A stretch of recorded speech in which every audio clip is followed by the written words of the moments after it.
सालों पहले एक नगर में कुसुम नाम का एक लकड़हारा रहता था। वो रोज जंगल लकड़ी काटने के लिए जाता और उन्हें बेचकर जो कुछ पैसे मिलते उससे अपने लिए खाना खरीद लेता था।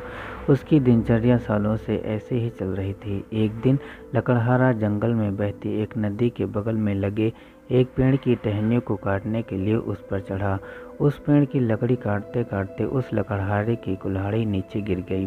तेजी से लकड़हारा पेड़ से उतरा और अपने कुल्हाड़ी को ढूंढने लगा। उसे लगा था कि नदी के आसपास उसकी कुल्हाड़ी गिरी होगी और ढूंढने पर मिल जाएगी। वास्तव में ऐसा कुछ हुआ नहीं, क्योंकि उसकी कुल्हाड़ी पेड़ से सीधा नदी में जा गिरी थी। वो नदी काफ़ी गहरी और तेज बहाव वाली थी। आधे से 1 घंटे तक लकड़हारा अपने कुल्हाड़ी को ढूंढता रहा, लेकिन जब कुल्हाड़ी नहीं मिली तो उसे लगने लगा कि अब उसकी कुल्हाड़ी उसे कभी वापस नहीं मिलेगी। इससे वो काफ़ी दुखी हो गया। लकड़हारे को पता था कि उसके पास इतने पैसे भी नहीं हैं कि वो नई कुल्हाड़ी खरीद सके। अब वो अपनी स्थिति पर नदी किनारे बैठे बैठे रोने लगा। लकड़हारे की रोने की आवाज़ सुनकर वहाँ नदी देवता आ गए। उन्होंने लकड़हारे से पूछा, बेटा क्या हो गया, तुम इतना क्यों रो रहे हो, कुछ खो गया है क्या इस नदी में? नदी के देवता के सवाल सुनते ही लकड़हारे ने उन्हें अपनी कुल्हाड़ी गिरने की बात सुना दी। नदी के देवता ने पूरी बात सुनते ही कुल्हाड़ी को ढूंढने में लकड़हारे की मदद करने की बात कही और वहां से चले गए।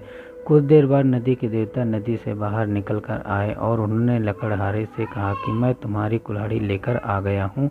नदी के देवता की बातें सुनकर लकड़हारे के चेहरे पर मुस्कान आ गई। तभी लकड़हारे ने देखा कि नदी के देवता ने अपने हाथों में सुनहरे रंग की कुल्हाड़ी ले रखी है।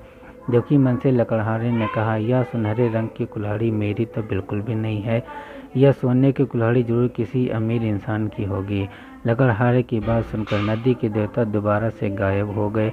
कुछ देर बाद नदी के देवता दोबारा नदी से बाहर निकले। इस बार उनके हाथों में चांदी की कुल्हाड़ी थी। उस कुल्हाड़ी को देखकर भी लकड़हारे को खुशी नहीं हुई। उसने कहा कि ये भी मेरी कुल्हाड़ी नहीं है, ये किसी दूसरे इंसान की कुल्हाड़ी होगी।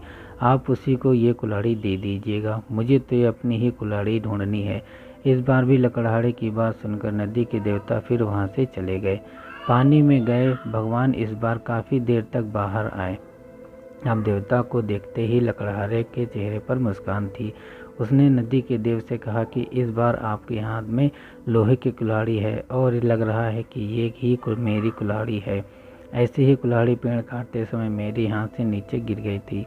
आप ये कुल्हाड़ी मुझे दे दीजिए और दूसरी कुल्हाड़ियों को उनके असली मालिक तक पहुंचा दीजिए। लकड़हारे की इतनी ईमानदारी और निष्पाप मन को देखकर नदी के देवता को काफ़ी अच्छा लगा। उन्होंने लकड़हारे से कहा कि तुम्हारे मन में बिल्कुल भी लालच नहीं है। तुम्हारी जगह कोई और होता तो सोने की कुल्हाड़ी झट से ले लेता, लेकिन तुमने ऐसा बिल्कुल भी नहीं किया। चांदी की कुल्हाड़ी को भी तुमने लेने से मना कर दिया। तुम्हें सिर्फ लोहे की ही कुल्हाड़ी चाहिए थी। तुम्हारे पवित्र और सच्चे मन से मैं काफ़ी प्रभावित हूँ। मैं तुम्हें उपहार में सोने और चांदी दोनों ही कुल्हाड़ियाँ देना चाहता हूँ। तुम अपनी लोहे की कुल्हाड़ी के साथ इन्हें भी अपने पास अपनी ईमानदारी के तोहफे के तौर पर रख लो। कहानी से सीख, ईमानदारी से बड़ी दौलत इस दुनिया में कुछ भी नहीं है। अच्छे ईमान वाले इंसान की चारों तरफ प्रशंसा होती है। धन्यवाद।